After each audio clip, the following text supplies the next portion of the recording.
ভোলা মাছ হবে সর্ষে বাটা দিয়ে, তাই নুন হলুদ মাখিয়ে রেখে দিয়েছি। কালো সর্ষে, সাদা সর্ষে, কাঁচা লঙ্কা আর নুন দিয়ে বেটে নিয়ে আসছি।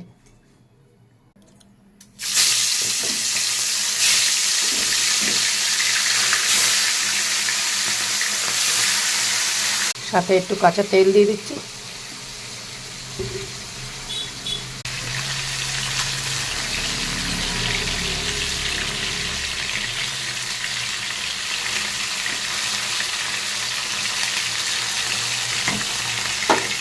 মাছগুলো আমার ভাজা হয়ে গেছে, আমি দিয়ে দিচ্ছি এরই মধ্যে সর্ষে বাটাটা।